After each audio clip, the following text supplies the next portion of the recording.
Oh, we're starting already? Yeah. Shit. Oh.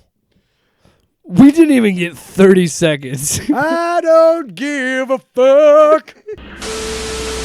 Me and Jake running down the street with a handful of comic books, kicking ass and banging chicks and drinking booze No, not and me. smoking weed. I'm married. Yeah, well, I'm married. Jake- I can't do that. Yeah. Off panel, off topic with Jake and Tyler. Yeah. Episode 1. Son of a... Episode 172 of Off Panel, Off Topic.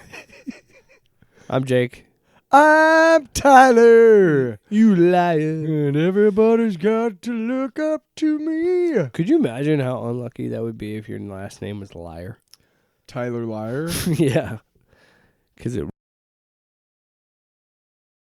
escape a name that rhymes. Also, I was too loud. I broke the speakers with my dulcet tones. Or dulcet tones. Balsa tones? Man, that's a lot. That's, your tones are about as light as that wood. What's it called again? What's it called? Balsa wood? Just for today, for only $19.95, you can hear the balsa tones of the balsa wood tones of the Oak Ridge Boys. This artist would be Leo Wood. The balsa tones of Leo. The balsa tones of the Oak Ridge Boys from Alabama. Have you ever heard the great country band Alabama? They're directly from West Virginia. Direct from Florida. It's Mississippi Mud. All right. So today's episode is jam-packed. We're going to be talking about Penguin, episode 4. We are? Yeah, buddy. I didn't even watch it yet. It'd be helpful if you read a rundown and look at the show prep. That's all I'm saying. We'll keep going. Let's see what else. Agatha All Along, episode 5. Talk about Lanterns casting news. Mm-hmm. We've got Absolute Batman, a little preview because I haven't read it yet. We're going to do a review of it next week. Because somebody didn't buy the comic book when it came out. Actually, I texted you earlier today, speaking of Absolute Batman, it has gone into its 3rd printing already. And this just came out on the 9th of October. A week ago. Crazy. Less than a week ago. Yeah. By the time you hear this, it'll be about a week. So apparently what happened, and we'll get onto our show, but I just want to go through this real quick. Apparently what happened, the first printing all went out on Wednesday and sold out like that. Second printing... requests came in that day, on that Wednesday. Before they realized it, they had too many requests. Yeah. And had to go into a 3rd printing by like Friday or Saturday. Yeah.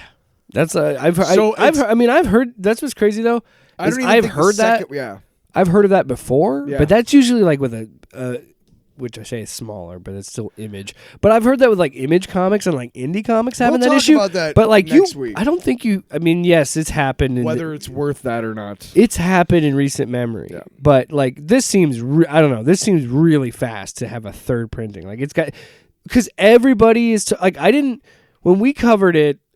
When we were talking about it like a couple weeks ago, we were like, okay, we were interested in it, but I had no idea that the Absolute Batman itself would be as big as it is. Like, it's blown up. Everybody's talking about this book. Mm-hmm. I didn't mean hit my mic stand. Jesus. Get it together, Jerry. I don't have the soundboard up. Come on, Jerry. But yeah, we will talk about it more next week. But we are promising to what's going on? Why are you coming on through the board? Okay, well, Bit's dead. Continue. Whatever you need to keep doing. No, because I was vamping so you could get it up. It's over, man. I borked it.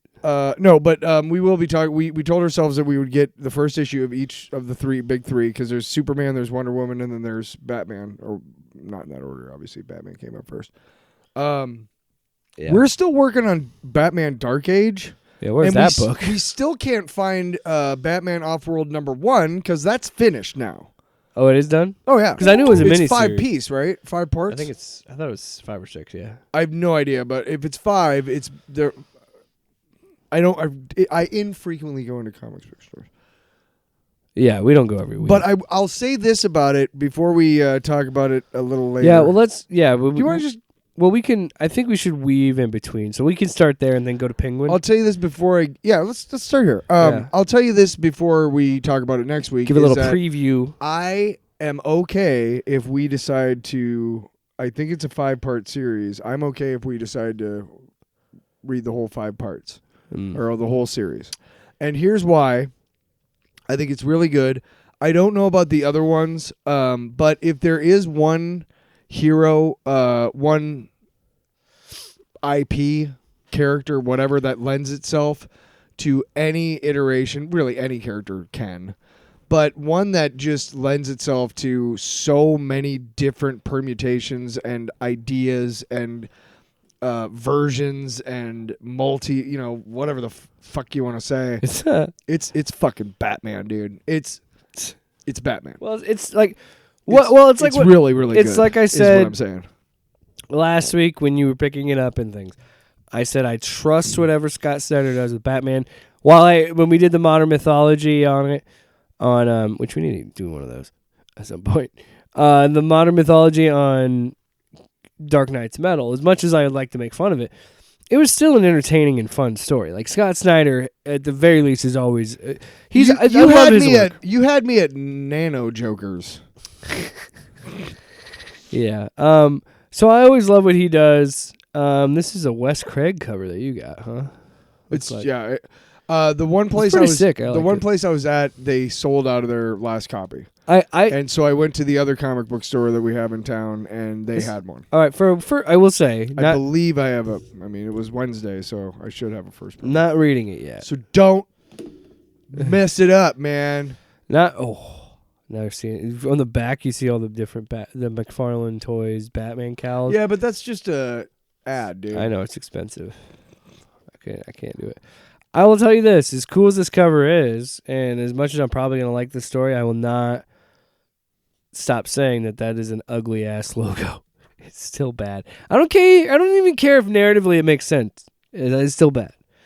I'll stand by that as well. Also, and I don't care that it's the axe. I don't give a shit. That looks fucking dope. Yeah, it looks dope. Yeah. We'll talk about it next week. Also, I was wrong. You're right. Correction. It was not you pointed this out.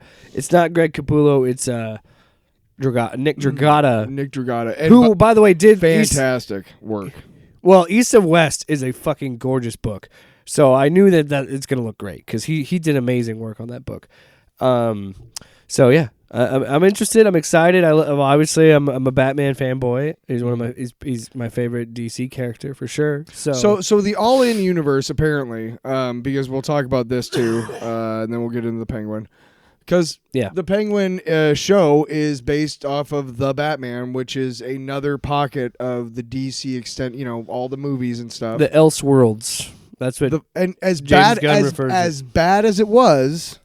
Flash made that clear that all of these other properties exist. You know what I mean? No, yeah, we're in the multiverse era. I mean, Marvel has gotten to that point now because they own everything. Despite the, elementary level of CGI, for fuck's sake, you guys were working on that movie for goddamn 9 years.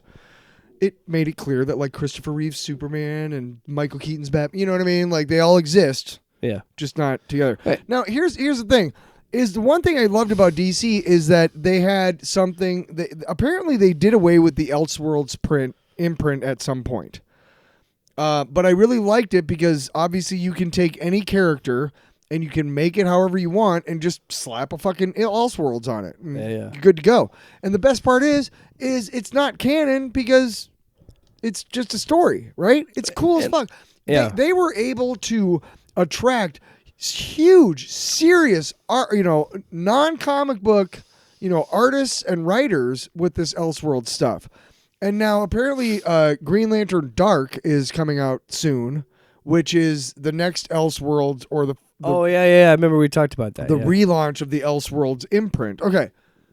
And I really liked all that stuff. I really liked Elseworlds, Elseworlds imprint, right?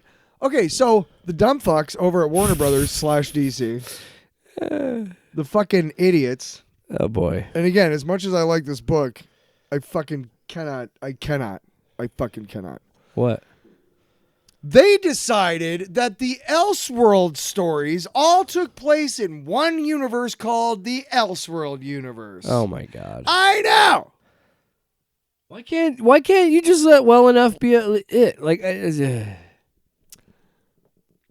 in this universe, apparently, Darkseid transcends like something and becomes like a god, or like. Oh, is this the All-In universe? Yes. This is what. Oh wait, hold on. Wait a minute. No. You're telling me that All In is the Elseworld universe, shared universe, merged with a ghost of Darkseid, so it's darker and more brutal. Are you fucking kidding me? No, I am not. Oh my God! And this bullshit. And I know you're not lying because you can't be that elaborate of a liar. Right?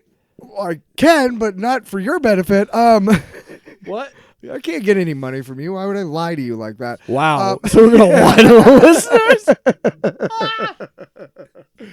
Listen, the entire world is built upon people lying to each other to get their money. That's what the Penguin taught me. Look, break it all down. Society is based off of people lying to each other to get their money. Fucking somebody over, yeah. Yes. Anyway, nobody's innocent. Anyway, so... fuck you. Pretty much. Society. Yeah.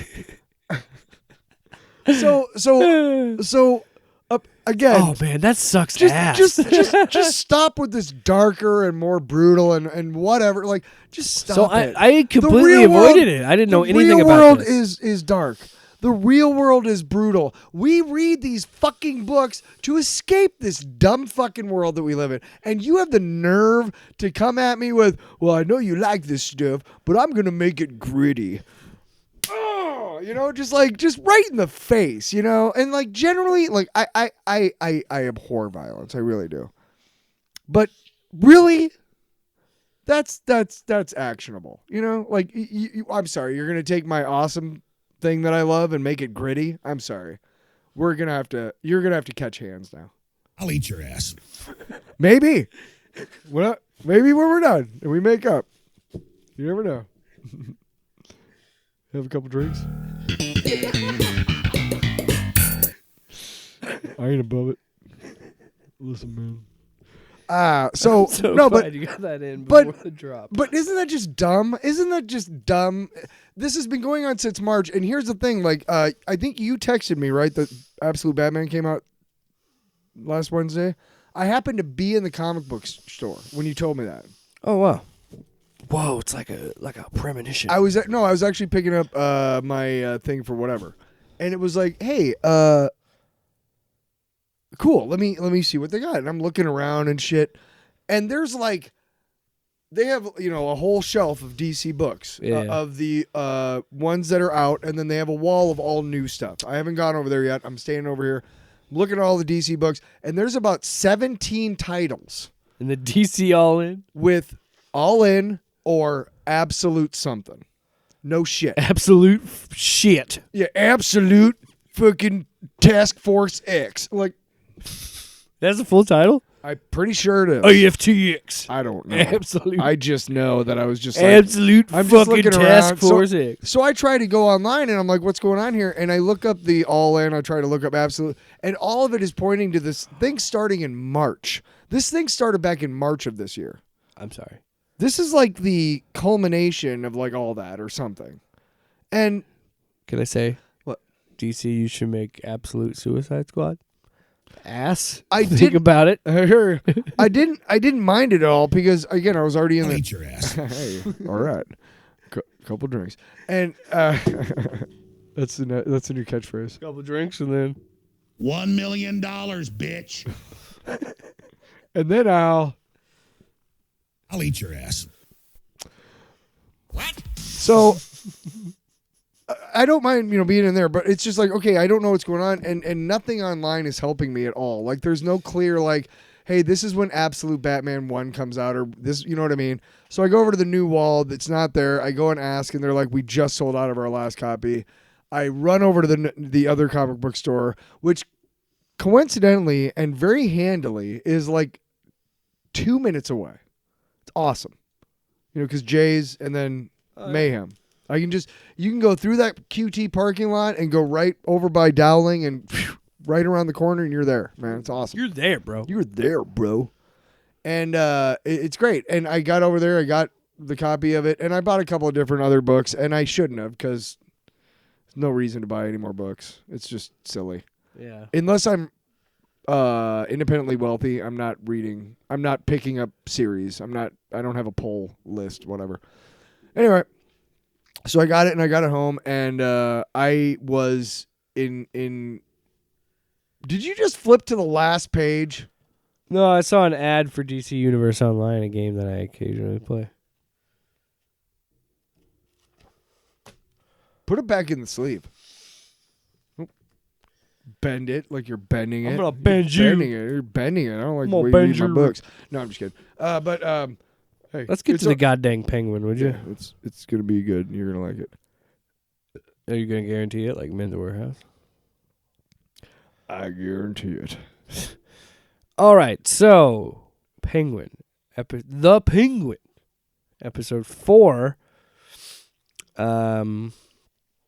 Interesting because it is, and I gotta say, I talked about it last week. I'm glad it is what this was, where it was majority of it is a flashback, but we're dealing with the present. And honestly, it's kind of crazy because Penguin is only in it for like the first 15 minutes or so, and then it's pretty much all of Sophia's episode. Last week we talked about it, and it was made clear by the sneak peek that she wasn't the hangman.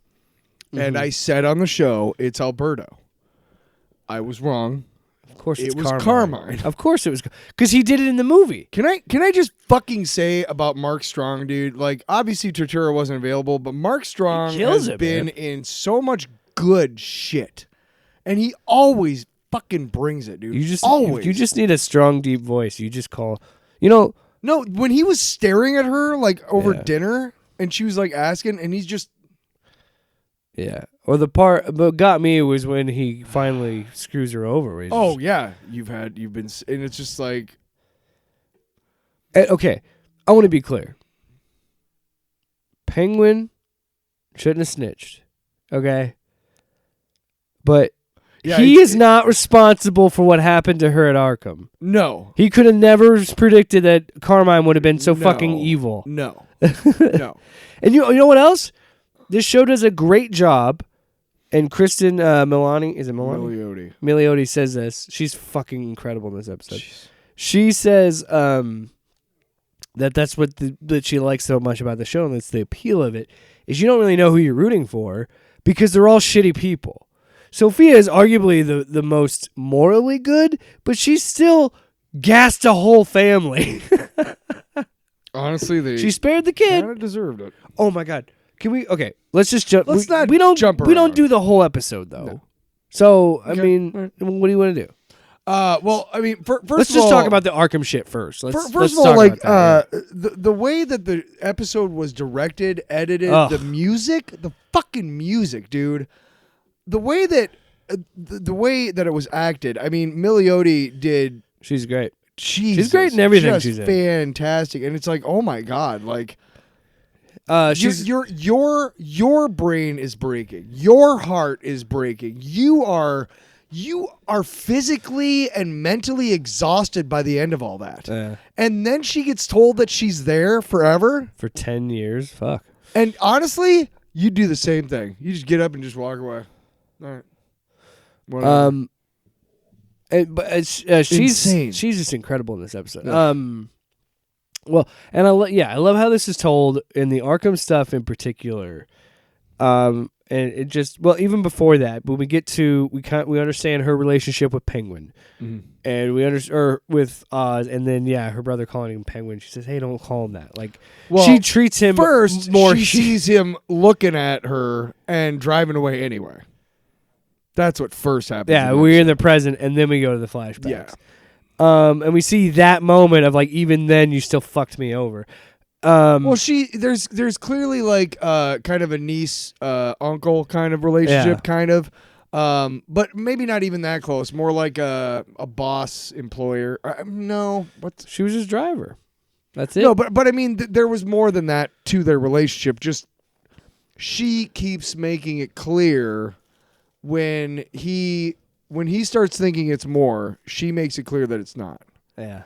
But most of the time when that happens during these flashbacks, it's because she's hurting and she's lashing out. Yeah. So she always cuts him down when she gets cut down, but she and lied to by the men. But she doesn't do it in front of other people. No, it's just in private. You know what I mean? Yeah. Like, so there is caring, because and there is a caring between them, between the two of them. But yes, she always lashes out because that's when he thinks, because she has it's power dynamics. It's because she has someone she has power over because he is her driver. He is below her. Yes. She keeps getting treated like shit, so now she wants to project it onto him. But he tells Carmine because he thinks he's protecting her about the journalist. Yeah.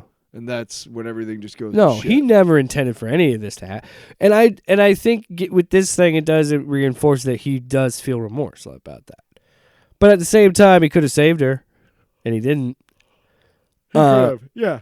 And it's just such a gratifying episode. It's such a satisfying episode by the end of it.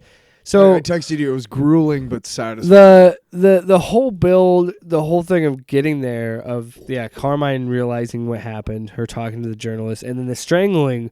When they showed the pictures and the strangling, I'm like, oh yeah, it's Carmine, because he strangles Catwoman in the movie. So I knew, okay, yeah, Carmine was the hangman, and then even to have the flashback of her seeing her mom being like hanging and being like. And when he says, why were you talking to her? And she goes, you had scratching on your nails. Like, I know you killed Mom. She didn't kill herself. And it's like, that's the moment when he says, fuck you, I'm sending you to Arkham. And because you can see the cold. He's even wearing glasses, but you could feel that coldness. And that's the moment where he's like, fuck you. They're like my glasses. I'm serious. Yeah. They look darker on the outside than they are. Yeah, and there is a measure of an anonymity that I am afforded when I use those when I wear those glasses. What I mean by that is, I'm not out like when I'm out in public. I'm not trying to deceive anybody, but I do like that people can't see my eyes. Yeah, there's something about it that.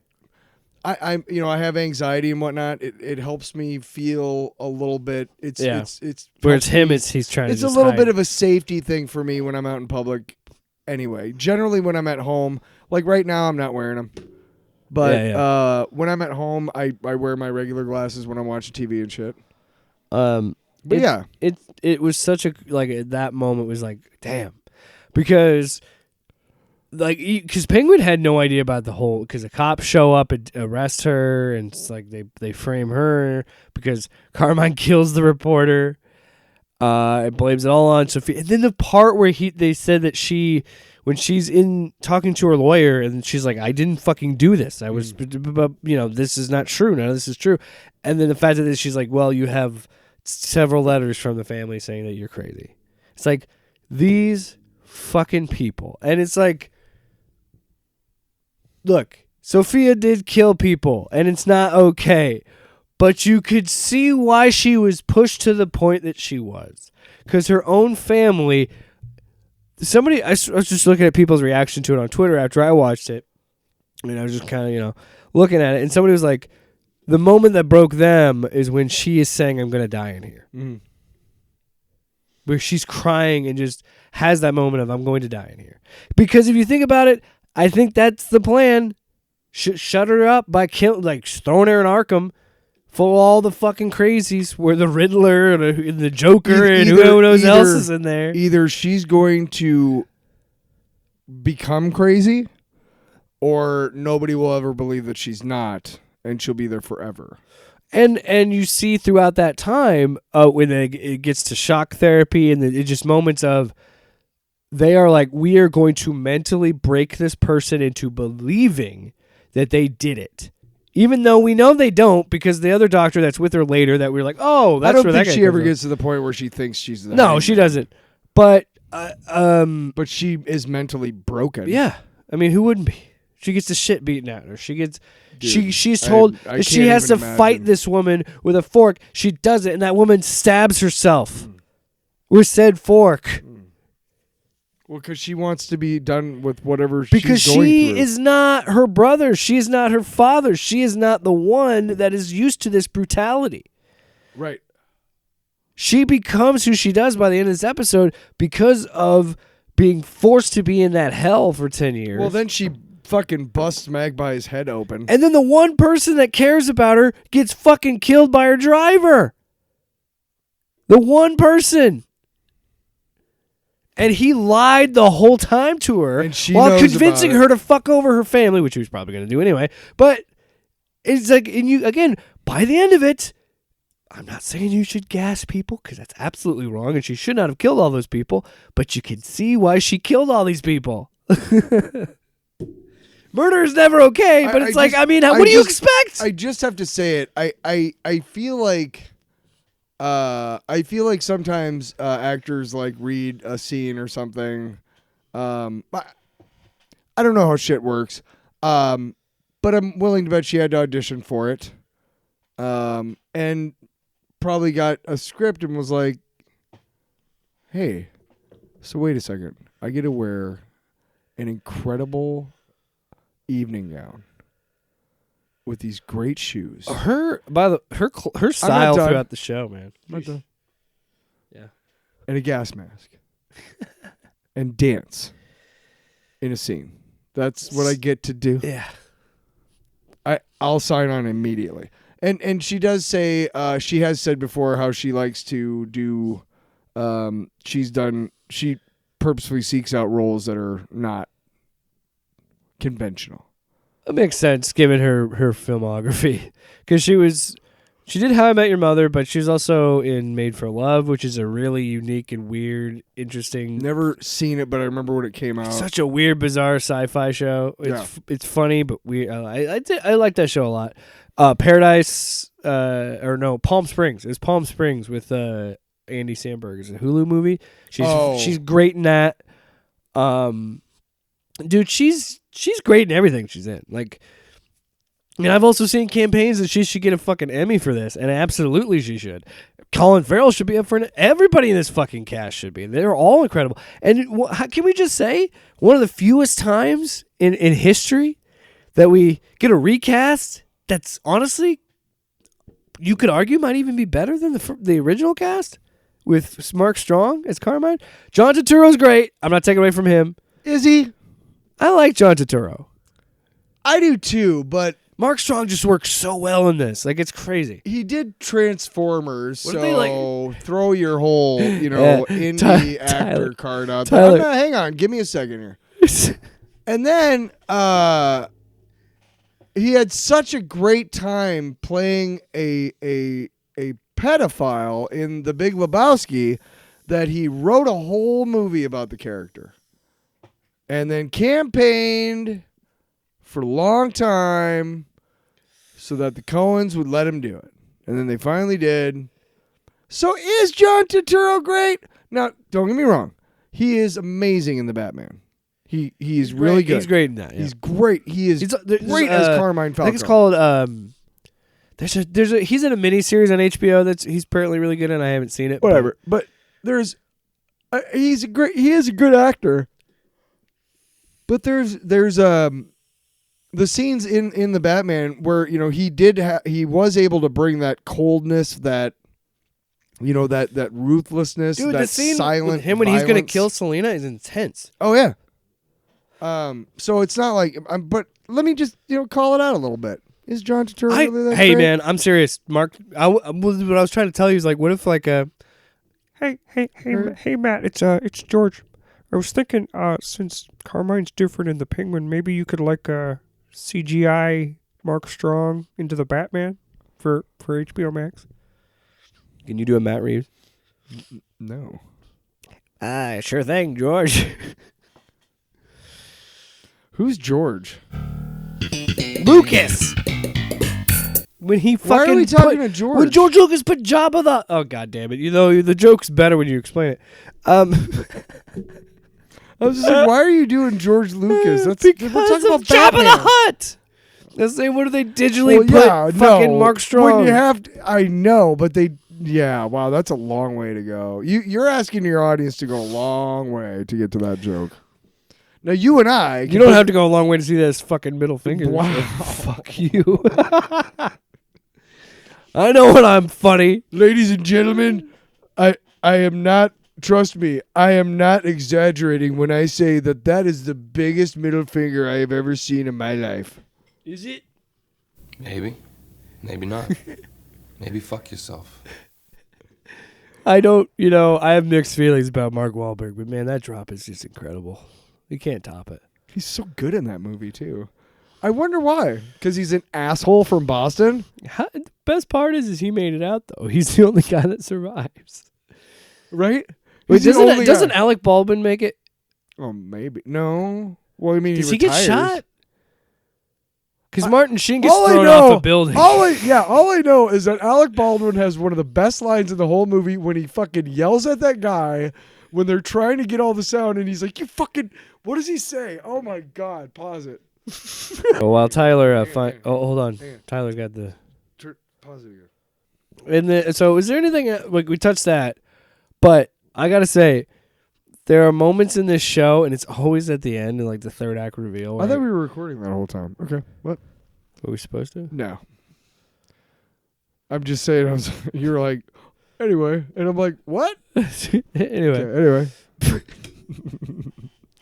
So the end. Just fucking with you. So when we get back to the present, and she does she find out, the therapist she still feels is taking advantage of her, and he kind of is, let's be honest, because he still kept her in there for 10 years. So I helped get you out. She's like, yeah, after 10 fucking years. But, and he's also she's like, you still taking pills and everything to numb your pain for the guilt. He's like, I don't know what you're talking about. Even though we saw all the pills in his drawers. So she even is like, I'm wearing your clothes. I mean, you're getting what you're wanting out of this, He's like, that's not happening. I'm like, I don't know, dude. What I was really hoping was like, thank God it wasn't something with like sexual assaults or something. I thought it might go there at some point with that guy, and like I was hoping that wasn't going to happen. But so I'm grateful it was just he was kind of weird. Because I felt would have been completely unnecessary for the character, and I hate when shows do shit like that. Let's talk about that, because this is actually we talked about this last week about the Joker Part 2 and how stupid it is. Oh yeah, and we also talked sexual assault. Yeah, we talked about that, and here's the thing: is that you can show me a woman being traumatized or a human being being traumatized. Without you're writing the story yourself. You're not recounting history. You're not trying to be factual and lay out all the facts. Right. This is a story you made up. In your head. In your fucked up head. So, honestly, if there are people who watch this episode of The Penguin and want to infer some sort of stuff going on in between the lines as well, it's fucking weird, but I don't really care. Yeah. The point is that the people making it didn't sit there and go, you know what we need? Honestly, to make it really traumatizing for the woman. Yeah. Like, no, you fucking don't. And you know what? That's how you know it's written. Like, this episode was written by a man. But that's how you know that there's women in the writer's room to tell you, like, there's ways to show a woman being traumatized without that. Now, we understand that in the Joker Part 2, and that's why I want to give this episode props for that. Yes, because this did an amazing job of traumatizing a woman without going to those depths. Right. And I know how bad that sounds. Right. But no, it should be applauded. I saw you saying it. I'm like, you don't need to say that because it's going to sound right. But I know what you're saying. That's where we're at, where it should be applauded that we could show a female character putting in a low point, being in a rough situation without that. Yes. And I'm happy that's that. And we, again, the Joker Part 2 is clear. It's a man being sexually assaulted. But again, was the point we made last week, why is that necessary to show or you could have just had them beat him up? Like, why? Why did you need to go to that level? Yes, or you can just like the Shawshank Redemption. Yeah, they don't show anything. None of it. But it's clear what's gonna happen. Yeah. Right? What are some of the best horror movies ever, right? And what is more fucking horrible than that?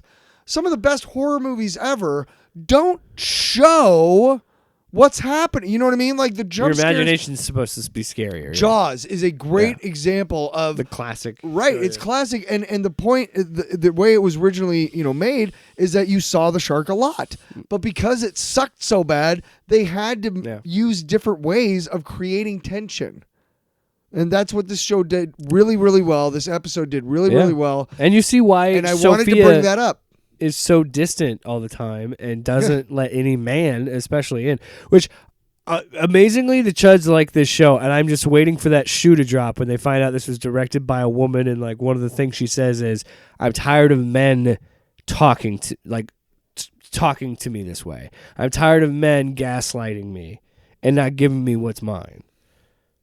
And I'm waiting for the Chuds to be like, where are they? Because shouldn't you, by your own metric, shouldn't this be woke and piss you off? But no, the show's good, and you know you can't make money off of it. So it's just like House of the Dragon and all that other shit.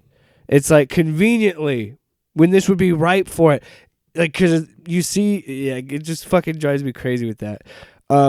Also, I noticed they talked about the dress. The dress was a big part of this. Somewhere of this episode. Oh. And I was just gonna say, throughout, I have noticed, and they talk about it in the behind the episode. I forgot to watch that again. But they talk about her hairstyle, like and how her hairstyle changes throughout the episode, and why her hair looks the way it does now. Like they said, it was like this was her mask now. Like this was her becoming who she was. You want to know my theory? What? Go ahead. I want you to finish. I'll tell you. But no, I've noticed that once that was said in that behind the episode, I started to think back, and like her style has always kind of shown you like there is something to her outfits. Like her style has a meaning to it. Yeah. And just like Penguins, like the white suits and like trying to present, like she talks about in this episode, like, oh, we're wearing a suit now. Like you see him trying to dress above, like punch above his weight and dress to the occasion and have that look about him, you know?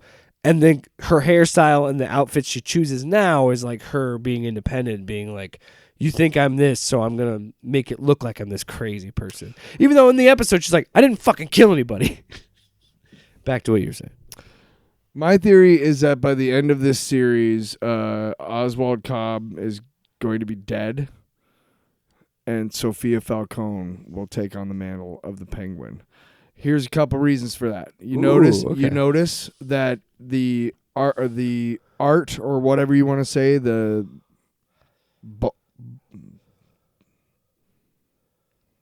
thing on the fucking menu screen, the thumbnail, whatever, the title banner, card? the title banner. There you go. Sorry, I get so mad. The font? You fucking douche. You fucking asshole. Why did you know what I'm talking about? Why can't you see into my mind? Right? People get really mad. They do. You ever notice that? Like, I felt really bad getting mad at you. Like, hey, the fucking thing. The title card there. Anyway, the title card has Oz, or has Colin Farrell in his makeup, and then her. Right? Yeah. Look at it next time. Her hair looks kind of feathered, but not quite. And anybody who knows anything about penguins knows that from far away they look like they're fuzzy, right? But those are really fine. Okay, but feathers. Why is she going to be the penguin? Like, why does she take that mantle? It's her way of proving that she's better than him. I don't know. I'm not a writer. I'm just saying that it all I'm asking, like, I'm down. It's interesting. I like where you're going. When the synopsis of the show was written, remember what it said? Now, did it say it's a show depicting Oz Cobb's rise to power or the Penguin's rise to power in Gotham? I don't know, man. I think you're looking too deep into it. Watch me at the end of the episode, dude. At the end of the series, when she's the fucking penguin, man. When she's a fucking penguin, man. She's waddling around going, yeah. She's totally woke. She's not going to waddle. How do you know? Maybe she loses a Please. leg. Maybe she loses a leg and she's like a pirate. Super. Yar, I be the penguin. Yar, I be the penguin. Blow me down. Batten down the hatches. Swab the deck, you scurvy dogs! Let's go swimming Have you ever seen such a beautiful souffle? You scurvy dogs. Look out, landlubbers. It's time to go to the amusement park. Why are all my fucking seamen? Why are all my seamen Scottish? I'm ballsy. So let's Notice talk about, I didn't say sailors. let's talk about seamen. Agatha All Along, episode 5. Are we done talking about the penguin? What else is there to talk about? What is there to talk about? Yeah. Oh, she gassed her family. That was pretty cool. Dude, just Well, that, the final speech she gives him being like, fuck you guys, I'm starting my the own life. whole part where she wakes up and like go back to sleep, and she like that whole Takes the kid out. scene. Time out. Did you know that she was doing that? Like when she slept outside with the kid. I figured she When was she gonna woke blow up the fucking building. Right. So when she woke up and she came inside, I'm like, and they're all dead. I'm like, that's why she slept outside, because she fucking gassed them. Like I was like, By oh that my god, point- yeah. By that point, they didn't. You couldn't see that she had a gas mask on, but you could see the guards. It was her feet. It was Yeah, a yeah, feet yeah, shot. yeah. So, but at that point, my brain connected. Was like, oh fuck, that's why she slept outside. Yeah, 'cause I she think gassed right them. around the same kind of And area. that's why she took the girl Yeah. outside. Yeah, I thought it was that she was gonna blow up or set fire to it. yeah. I thought I could have seen that. But no, I knew her taking the kid out was because thought she she- was gonna kill them all. and no. See, I thought the gas killed him, and I thought she was gonna blow it up. So I was on kind of the same tip where I thought she was gonna light it on fire and blow the house up or whatever. But But just what a the fucking whole, scene, the whole, dude! What a scene! the whole sequence where she opens the window and then she closes it a little bit and Yeah. she's doing all sorts of stuff and then she walks in and she's kind of dancing and skipping and everything and unhooking like these giant. Yeah. I mean, just what a fucking tiger of an actor, dude. Yeah. Kristen Milioti, Jesus, wow, seriously, just crazy good. Mark Strong was awesome in this. I think it's Michael Kelly is the guy who plays Veedy. He's always good. He's good playing shitheads. Yeah, just the whole. And I'm so okay with the penguin not being in it much. Yeah, it So didn't bother okay me. with that. No, yeah. No. I generally here's what happens on Mondays for me. Mm-hmm. I don't have a real job. So I have a lot of free time. And Monday mornings, what I do is I wake up around 7, make coffee for my mom, and then I have coffee, and I make myself breakfast, which is 7 strips of bacon and scrambled eggs with cheese and buttered toast and coffee. And I eat while I'm watching The Penguin. So I save that till I'm done with breakfast. I sit down, I start watching The Penguin, right? Every episode has been really, really good. But every episode before today, at some point after I'm done eating, I want to go have a cigarette. So I'll pause it, I'll go outside and I'll have a cigarette and I'll come back in and finish the rest of it, right? But there's always like, when do I pause it? Because I don't want to pause it quite yet. Yeah. I want to, I want to see this next whatever. I could not, at no point, I didn't even take my plate to the kitchen before the episode was over.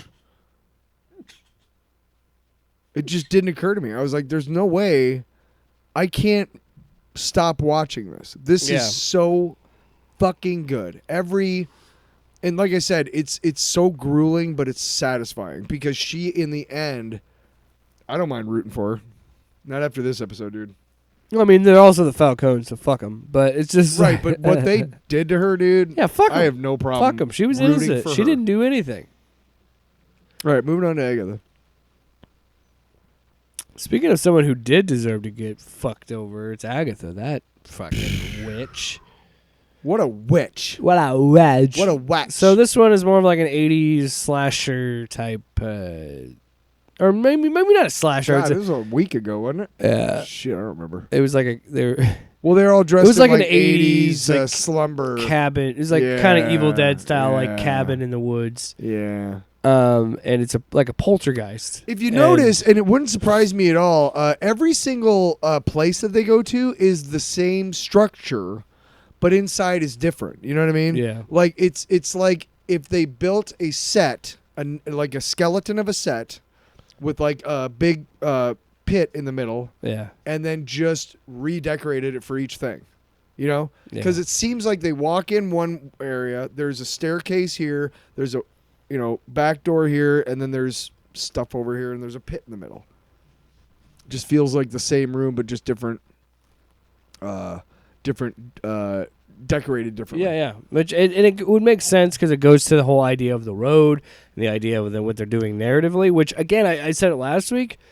I love the fact that we're sticking with the motif and the style of WandaVision, but iterating on it and doing something different, with it being tasks, each which having their own kind of WandaVision, having their own demons that they have to face. It sucks that we lost another one. But Jen, I believe. So this whole episode is such an interesting thing because at the end I don't think it's going to matter. I think it's just going to be Agatha. Right. Because they've been telling us that this whole show, like, this is what's going to happen. Teen was easy, but now we know it's... Yeah. That reveal was not... I had that spoiled for me a little bit, but... How? How the fuck do you get shit spoiled? I never get shit spoiled. Because I don't watch it. I don't watch it the day it comes out. I don't... That's not what I'm saying. You have to watch it the day it comes out. Dude, I can't tell you how little I care because you can't... Right, but are you on Twitter? No, listen, hear me out. Weeks ago, and I stand by this, you can't spoil... Well, I think it's just more towards... It's going MCU, towards Young Avengers. Yes, you're right. In the MCU, obviously, the two kids were fake. Okay. Yes. In the comics, for John Byrne made them fake. It was part of the whole Vision Quest thing. That's my... Yeah. Which I guess is going to be a show at some point. Right. Well, Vision Quest is the comic storyline that where they took apart Vision. Oh, yeah, that's in WandaVision. Yeah. A lot of WandaVision was based. Some of it was, but yeah. It was pulling a lot of different shit, but yes, like they all do with all MCU projects and whatnot. Yeah. So to me, what does it say? It says, it's moving towards Young Avengers, and if we're thinking about it, we got Hawkeye, we got Miss Marvel. Yeah. We got Wiccan. We're probably going to have Black Widow from for Young Thunderbolts. Avengers, though? I don't think so. I think she's going to be Thunderbolts. You know what I mean? Yeah, because she's honestly, Florence Pugh is more my age than So right now Avengers. we got basically three and Miss America Chavez. Right. If they decide to do something with her. But wouldn't they do things with her? Because from my understanding, he is like Wanda, where he can warp reality, right? So how is he? I guess I really don't know what his powers are. Honestly, again, I don't know much about this part of the Marvel universe, to be quite honest. Let me just kind of break this down for you just a tad here. In the Vision Quest storyline, for forever in the comics, it's never explained what Wanda's hex power is. Yeah. I think most writers used it as kind of a what is it called? The thing that gets people out of stuff. Deus Machina. Deus Ex Machina. Yeah. Deus Ex Machina. Yeah. I think they were just like, oh well, she'll just do her hex power, and whatever I need done will be done. Oh yeah, it's just a classic comic book. Well, we'll just the strongest metals in the world, and she's like, what do you want me to do? And he's like, try and make it break. And she's like, okay. So she kind of waves her thing, and it breaks. Or it cracks, whatever. And he's like, okay, wait a second, that's fucking weird. She's like, what do you mean? Or what's weird? And he said, well, previously we had thought your hex power was like this. So when I lined up the image of the vibranium bar next to what it looks like cracked, they look the same. So in effect, what her power does is it changed time so that it was cracked before she did anything. So does that make sense at all? Previously, they were thinking that she took something like a vibranium thing and made it crack. But after the fact, when he's looking at they look the same. Right, because it was always cracked or something. It's obviously an imperfect way of trying to describe her power, but I loved that somebody fucking tried. Yeah. You know what I mean? Somebody try. Well, to me, it also says okay. So who the fuck knows what his powers are? With I the don't Wicked know thing, what hers are still. With the Wicked thing, it's interesting because it also points to like the importance of Scarlet Witch of like. So, well, this is clearly a multiverse character because he's not real. So, but he exists enough to be Wiccan, so it's clearly from some other timeline. Here's the other dumb thing about the MCU, and it's not really dumb, it's just the way it kind of has to be. But, in the comics, it's pretty much clear at some point like what your powers are, and every once in a while there's like an annual, right? An annual issue, and like one of the features in that, double-sized issue, because every book has one, is like, what kind of powers does Spider-Man have? And it's like, a 2-page spread where it's like, he's got this and he's, right? Yeah. They don't do that in the MCU. Why? Because it would be fucking useless exposition, and it would suck. Right? The only way to do it would be to have a series called like Cerebro or Danger, something like that, where like heroes would come in and sit down and the person would do tests on them and explain to them what their powers are. Yeah. Which actually is not a bad idea. Feige. I fucking copyrighted that shit. It would be called the Danger Room. No, they own that, I'm pretty sure. Dangerous Room. The Dangerous Rooms. Probably would be more than one. There's not, but like for like copyright purposes, we're gonna add like another letter. Actually, it would be Dangerous Room 'S. No. So what about Z? What about Z? No, the room is a mutant. You see, the room is a mutant unto itself. You're a mutant. So I'm hanging out inside of a mutant. Blow your mind, right? The mutation is that he can make himself look like any room. Wow. What also is kind of surprised. I wanted to ever somehow end this part. No, I'm not gonna keep going. No, I just want to say overall, I am surprised they revealed him this early in the series because there's still like 3 episodes left. Or like 4 episodes, 3 or 4 episodes. Yeah. And I think it's an 8. Yeah, so there's 3 episodes left, and yeah, I'm kind of wondering how that's gonna work because we showed that he has mind control abilities. Because he got the other 2 witches. Who knows? And then they were in a sinkhole. I don't know what the fuck's going on. It's still not clear what the fuck Scarlet Witch's powers are in the MCU. Let's be honest. Wow. When she shows up in Age of... Yeah, it's true. No, first of all, when she first appears, she apparently has some sort of telekinesis. Then when she appears, for the second time ever, she has some sort of mind control. Mind control. Mind controls. Mind control. And then this, who knows? But anyway, sucking it. Agatha, again, I just the Penguin is still more more interesting to me, but Agatha has still been an enjoyable show. Yeah. Oh, the whole exorcism thing was fun. That whole sequence was fun. Oh yeah, the Ouija board part was pretty great. And then her being like, yeah, I thought it was pretty good. Like, would you fake the whole thing? That was great. That was pretty good. Because I've been part of those before, and it's like, oh, yeah. Oh, I've fooled around with the Ouija board before. I couldn't even form that sentence. I couldn't believe I said that. You did it with a Ouija board? Well, I didn't fuck it. Wow. Not crazy. You're not J.D. Vance. I didn't fuck a couch. I fucked a Ouija board. Dude, just own it. You know what I mean? You wrote it. Just own it. Oh, I thought you said you wrote it. I was like, that's even more impressive. No, wrote it. No, wrote it. Fucking douchebag. You fucking Powerade drinking douchebag. Whoa, wait. Are we just fucking ourselves out of sponsorships again? Yes. Damn it. 2 quick things I want to hit before we get out of here and get to the long box. A couple news bits. Lanterns. The show that we've been talking about since this show began. We don't need to do long box because we can just do these 2 things because I kind of want to go on those things. Okay. We'll see.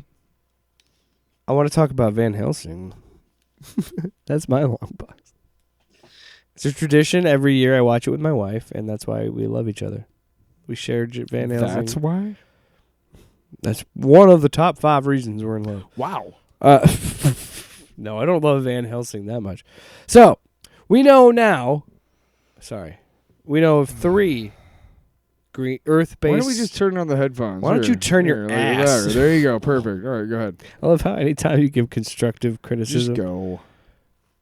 I like it a little bit louder though. All right, well, keep talking. Keep going. My ears hurt. Keep going. Yeah, Too because loud. it's too fucking loud.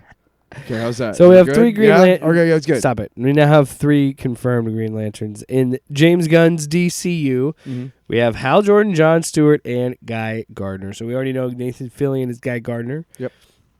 Last week, Aaron Pierce and Kyle Chandler were both cast as Jon Stewart and Hal Jordan in HBO's Lanterns. So now we know it's an HBO original series. So the Adam Pierce was the one that kind of, because it had kind of been rumored, and then they finally announced Kyle Chandler was going to be Hal Jordan. So they're going to go with a more older, seasoned Hal Jordan, and a new recruit, Jon Stewart, which I like.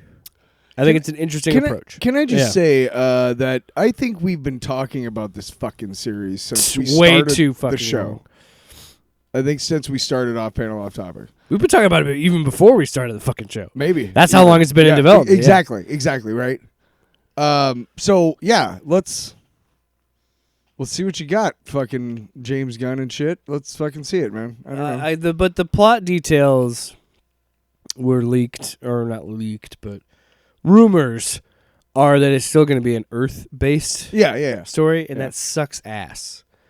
They're fucking space cops. Put them in space. What are we doing? Put them in space. I'm fine with it being a cop show. It should be a cop show. It should be a police procedural.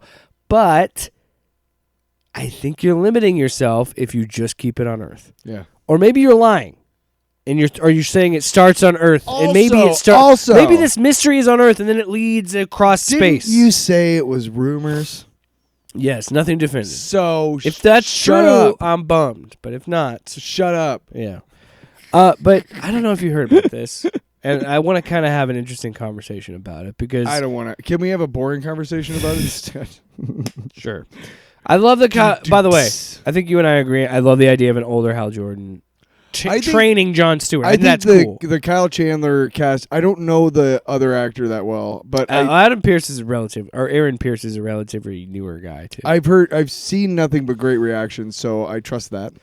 And again, I trust James Gunn. But I love the Kyle Chandler casting because to be really honest, I think he's probably on a short list of like top 3 fan casts ever for Hal Jordan. Yeah. I think he's probably on that short list of everybody in the world being like, if I could choose, it'd be fucking Kyle Chandler. Friday Night Lights, that fucking guy's awesome. Well, and I also think And by the way, can I say he's a really small part of Wolf of Wall Street, but he totally nails his fucking scenes. Oh, you know what I mean? He said everybody says he's great in that Friday Night Light show. I never watched it. Never watched. Why the fuck would I want to watch a show about high school kids getting paralyzed? That's apparently like one of the first storylines ever. Is that like a kid gets hit? You know what I mean? I don't create drama with that, please. Thank you. Yeah. NBC. So anyway, There's another sponsorship. Kyle on that, Chandler's. dude. I think it's an interesting cast. I like it. I also love the Aaron Pierce cast, and I have not seen him in anything. But no, I love the idea that we're gonna go with a young and up and comer. Okay. You know I was what I gonna mean? say, I'm like, No, I'm not saying it on his work. I'm just saying I've never seen him do anything, but I can just tell he's gonna be awesome. Like, I that's love good. I don't mind that you have faith in somebody. I don't mind that. No, I like the boys. idea that we're giving somebody a chance. Like we're not going with a name, and we're going with that idea of like we're doing a younger Jon Stewart. Clearly, we're hoping that this guy can kind of be more of Give Pierce a chance. Our standard. Is what you're saying. Anyway, What? no, just it's not fine. I got a headache. Oh. But what I think is interesting about the whole situation with this, and I'm trying to have a nuanced conversation because on one hand, I don't have. There's people that are upset about this casting choice based on his skin color. There are people on the internet, and there's a serious conversation to be had about colorism in Hollywood. But I think like there are some people that are upset that he isn't a darker skinned Jon Stewart, and there are plenty of people of color that are upset about it. I don't have a say in it because I'm not black, right? But I'll say this. How unfair is it to this guy that what should be a big, important moment in his career gets overshadowed because people are upset about this? And I don't want to call him whiny because I'm sure they're like I'm saying, like, I can't be in that. I'm not a person of color, and I'm sure there is a nuanced, serious conversation to have about colorism. But I just get so frustrated because I'm like, the internet is such a fucking shitty place anymore. I don't even know why I do a podcast, because I'm so fucking sick of something. There's something that should be joyous and be like, oh shit, we're getting serious. We're moving forward with this Lanterns movie. We're getting a live action Jon Stewart. Or sorry, show. God. We're getting a live action Jon Stewart. But that gets overshadowed because they're like, oh, he doesn't have dark enough skin. And then you look at the picture he's in, and it's like, well, he's also in a, like, there's lighting and there's like all this other stuff. So back in the day, it's just like, why are we talking about this instead of the show? One of my good friends, Rashad, who's black, and he's darker skinned, and we would have conversations sometimes, and I would ask questions. I'd ask questions about being black. Yeah. Because I have no frame of reference, and honestly, I was curious, but also, I don't know. I just wanted to get to know him better, like be better friends and stuff. And always done with love and respect and whatnot. And we were talking about something I can't remember, but he was talking about something, and I was like, wait, I thought I heard you say that you, like, another black person just like discriminated against you, and he was like, yeah, and I'm like, okay, well, that's probably not uncommon. But then he was explaining to me that because his skin was darker, that he had experienced lighter skinned black people discriminating against him. Right. I'm not going to say that as a blanket statement on the entire community because I can't. But my particular friend, Rashad, he's on my Facebook page, he's a real person. But, no, I'm just saying. But that was one of the conversations we had, and I remember just thinking, like, that's fucked up. Like, that racism is so ingrained into people of color, or into our society so much, that people who are victims of racism perpetuate it. And by the way, can I just say also, I'm never going to be like offended by somebody by anybody calling me a name because I'm white, like cracker, honky, whatever you want to say. And honestly, I'm surprised I'm not called that more often, based on how white people and that's have treated people of color in this country. Not me, but that's in why general. That's why I want to be clear. Like, I'm not trying to, and you're right. And I think there is something to say about that. And I want to make it clear. I don't want to come across that I think people are whiny or anything like that. I just think that, like, it does suck that is a serious conversation that we have to have about this, where it's like, how I feel, like, my perception of it is like, well, I get frustrated about it is like, James Gunn repeatedly said he's only going to hire the people that he feels are right for the role, right, and the best for the role. Yeah. And he's hired he's hired people of color in the past. He's like, and I don't think it's like a skin tone thing with him either. And I don't know. It's just, and it's a conversation that I don't feel like I should be having because I'm white. Right. Like, well, I'm not in the place to say what's right and wrong in that scenario. The question to me would be, honestly, does James Gunn have any people of color on his staff as far as casting goes? Now, I know also that he is pretty much the last final say, probably, right? So, but I I don't know. I mean, maybe I don't know if anybody on his staff brought it up. I don't know if anybody in that group of people working, I don't know if they're sitting there going, he's a little more light than, the comics. I don't know. Yeah, I don't know. If there isn't, then trust me when I say that James Gunn doesn't give a fuck all what's being said on Twitter.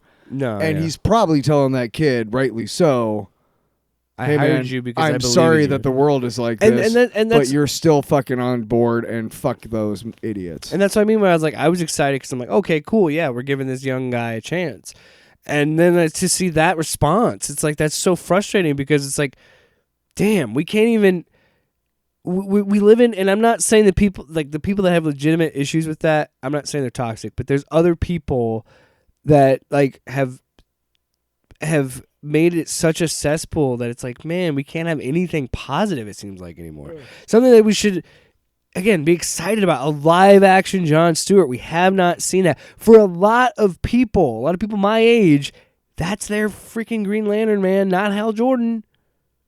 He wasn't in the cartoons. Like, it's frustrating that like we finally getting that and we're still having these conversations. And we shouldn't be having these conversations in 2024, quite frankly. Well, it's just frustrating. We were talking about Chuds earlier, and I never really got around to this, and I need to kind of say this. At some point, these fuckfaces thought, well, you had the Me Too movement, so women have done their thing, and now they can go back. You know what I mean? Mm-hmm. And you had your civil rights movement, as if it's never a non-going thing. And the summer of 20, whatever, yeah, right? Yeah.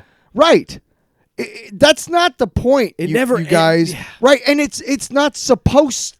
It's an ongoing thing. Of course, the goal is to not have to fight these battles. Right. But the point of it is, you motherfuckers, is that people are not going to rise up as one and then oh, well, okay, well, it doesn't seem like anybody's really paying attention anymore, so we're done worrying. No. So this is why, like, when the Chuds are gonna fucking come after this episode of The Penguin, sorry, we're going back to that. When they come after it, they're gonna be talking about how here it is again, a woman talking about how men da-da-da-da. And like, motherfucker, it's not going away because it keeps fucking happening, because even after the Me Too movement, there are still fuckheads like you out there treating women like that. And there are still women being victimized by you because they feel like still, even after Me Too, that they still don't have the right to say no or whatever because of their job or whatever. And that's wrong. And fuckers like them feed on that shit. So that's exactly what... I don't know where in the Chud community it became like this thing, like, well, you already had your, thing, whatever. Like, no, there's no stopping until it's equal, until we don't have to fight this battle. And like you were talking about, there's a reason why there's this argument about a skin tone of an actor because of like what you explained. And it's just, it's again, fucking, it's an ongoing issue. It's something that unfortunately... How about that fuckface the other day who was like, man, remember the 90s when nobody cared about race? And I was like, who the fuck are you? What? Racism. Rodney fucking King, man. Tyler, Anyway. Stop it. You know that racism ended. I'm so fucking woke. Racism ended across the board in 1964. It stopped then. You're right. Sorry. Nothing racist ever happened since. Sorry. Satire. Yeah. So just in case there's some asshole listening and going like, you guys are you serious? 1964? Well, let me get out my laptop in my mom's basement. I live with my mom. Well, I keep making that joke, like so as anyway, if it's can we sick burn or something. No, we fucking can't. Please. How long have we been going? God knows longer than your goddamn business. So last bit of news. Let's talk about Knull, baby. Let's talk about you and me. Tyler. We're not singing. All hey, the Knull things. Hey, I'm talking to you like my 2-year-old. Tyler, hey, do you want a juice box? No. I'm going to turn it off. I'm going to cut it off. Wow. Kind of extreme. Little. Oh, my mic. Jesus. Wow. I know, right? I was like, dude, you're gonna what? I'm just singing. Fuck you. So Venom: The Last Dance's director, Kelly Marcel, is she's asked an interesting question. Because they're like, okay, if this is the last Tom Hardy Venom movie, why are you introducing Knull? Why are we bringing in this crucial character to Venom's lore? Because we're going to make a dumbass origin movie out of him like we did out of Craven and fucking Morbius and blah, blah. Here's the Sony executives. Just shit coming out of their mouths every time they talk about Spider-Man.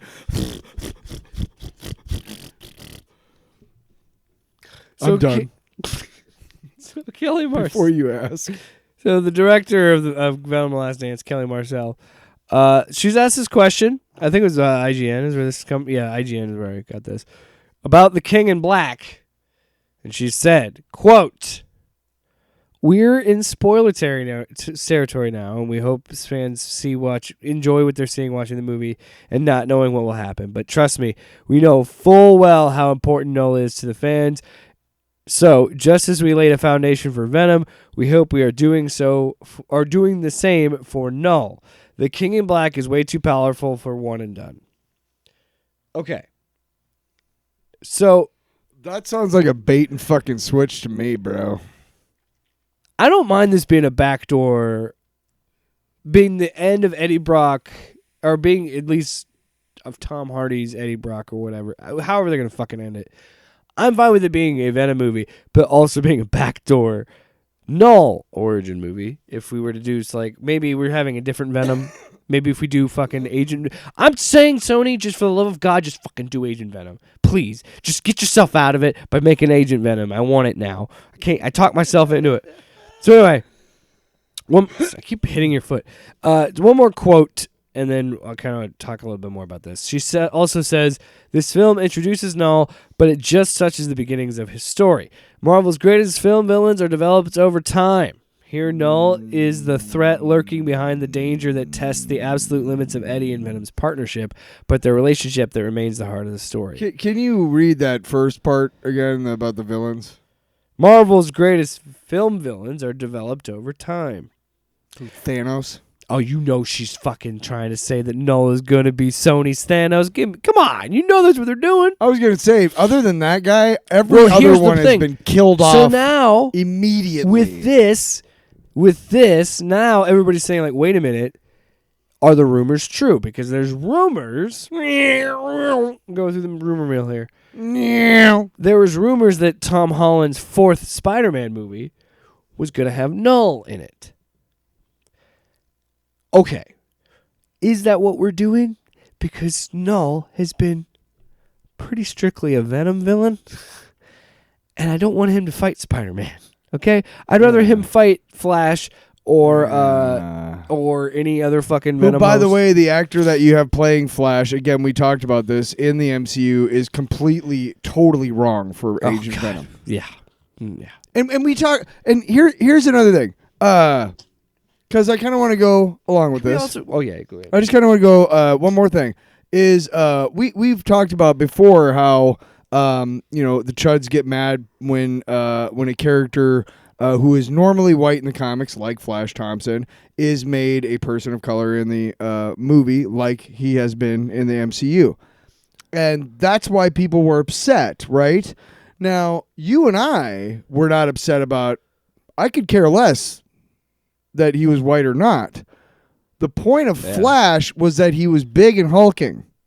He's supposed to bully Peter and then lose his legs and then idolize Spider-Man, then go to war, lose his legs. Pretty sure the actor who plays Flash Thompson in the movies, I don't even know if that's the problem is... The point is that he's shorter than Tom Holland. You know who to blame? Sam Raimi. Sam Raimi and his casting director, because those Spider-Man trilogies, everybody talks about the third movie and shits on that, but for the most part, those three movies are perfectly cast across the board. They had Joe Manganiello as Flash Thompson. Yep. He was perfect. Yep. Granted, he looked like he was 40 in high school, but he was perfect. He's looked like he's 40 in high school. Tobey Maguire looked like he was a fucking 35-year-old man being Peter Parker.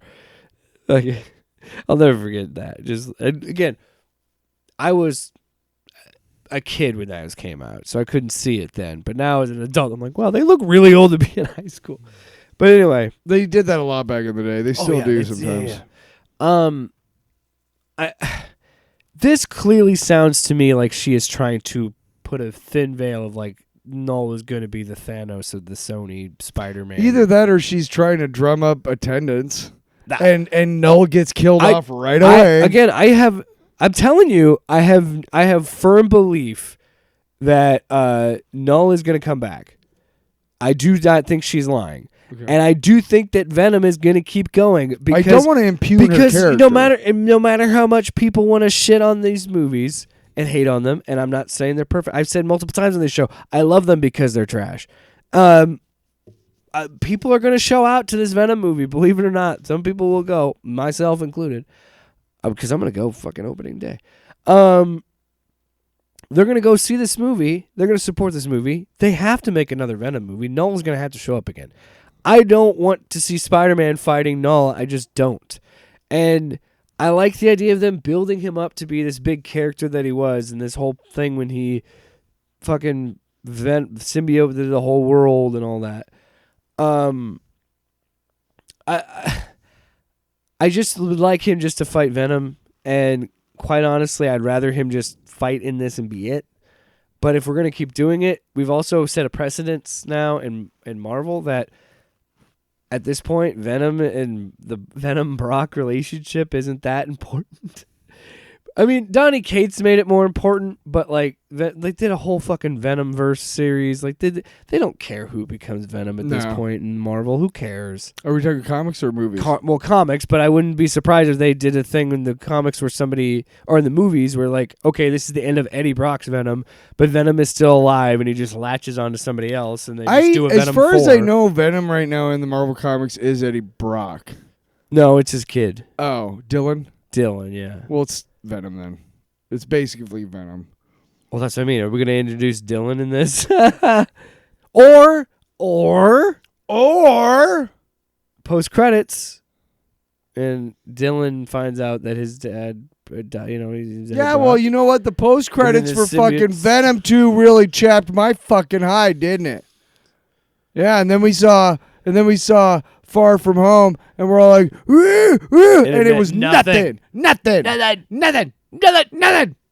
So fuck your fucking wow. Or post credit. Only way I'll accept it. And hear me out. Accept it. Sony, perk your fucking ears up. Wow. Shots fired. Venom 4. Wow. Just. My dog literally rolled over and exposed his balls. That's what he thinks of this. What's up? What do you think of the podcast? Here's what you do. Yeah. I'm listening. We're listening. No. Come on, man. Here's what you do. It's over. Come on. Because I don't know how the third movie ends. Oh. But.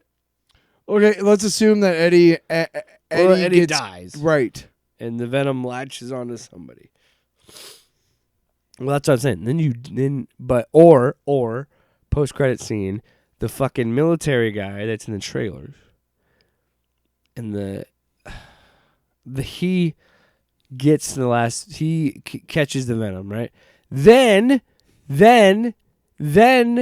we see Flash Gordon without his legs, and we say, Flash Gordon, I want to tell you. Flash Thompson. Flash Gordon. Flash Gordon. Different movie. Flash.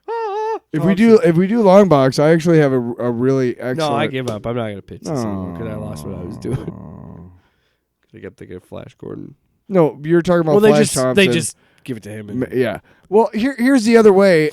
Is because I'm pretty sure I pitched. If you can somehow make it believable to me that actor or that character in the MCU named Flash goes into the military for some, like, again, it wouldn't make. I can't imagine that guy getting bulked up. It wouldn't make any sense because his character is rich. Yeah.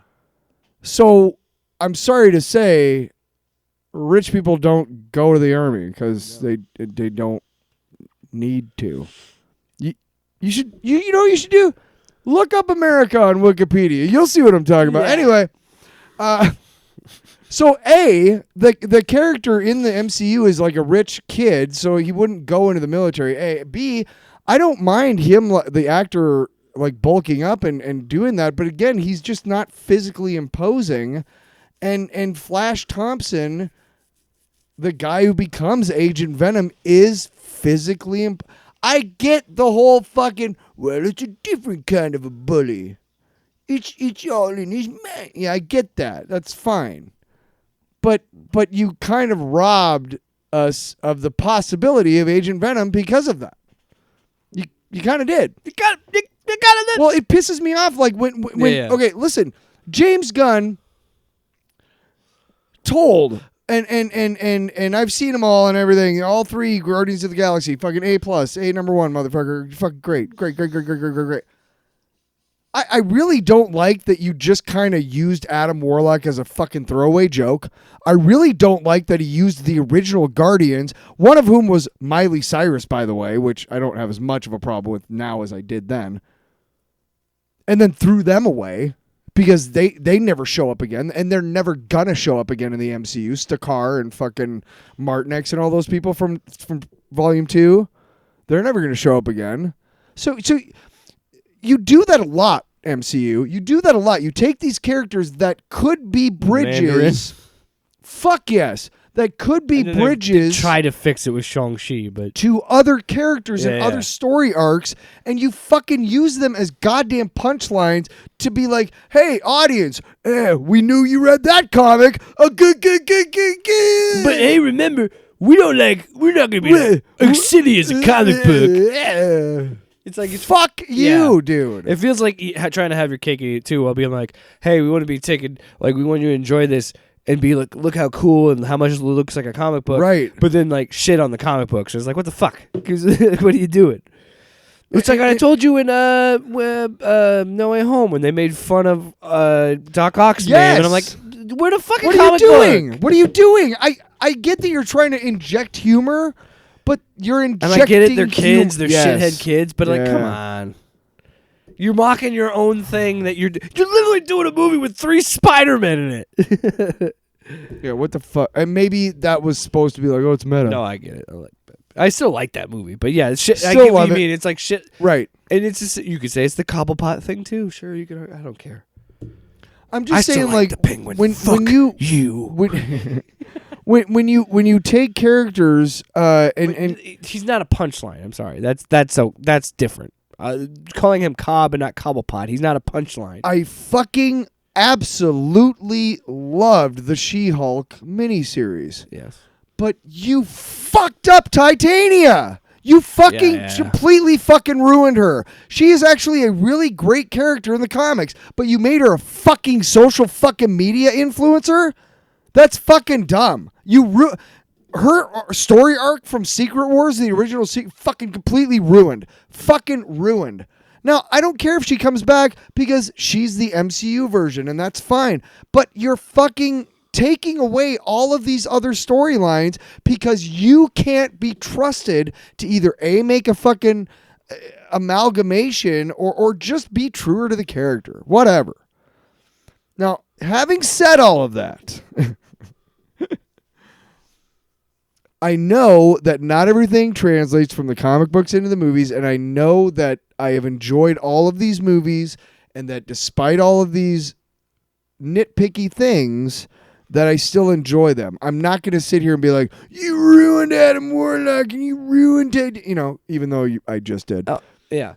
What I'm saying is that if it were up to me, you would have used a far, D-lister character, like a character that nobody, really fucking obscure. Don't use one that shows up in a lot of different story arcs and shit. And I know somebody's going to come after me and be like, how is my argument against Miles Morales not being Spider-Man any different from what you're talking about, right? Yeah. Well, how is it different?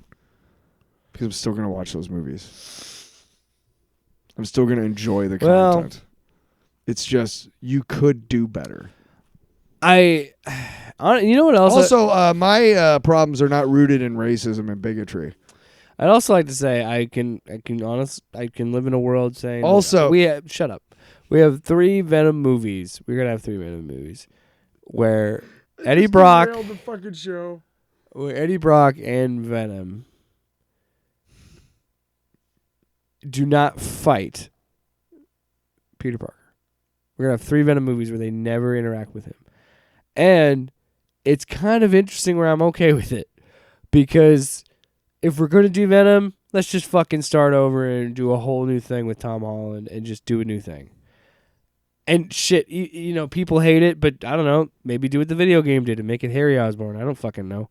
But it wouldn't work because they've already bastardized fucking Spider-Man with the as much as I like those MCU movies, my God, do they take liberties with Spider-Man in those movies?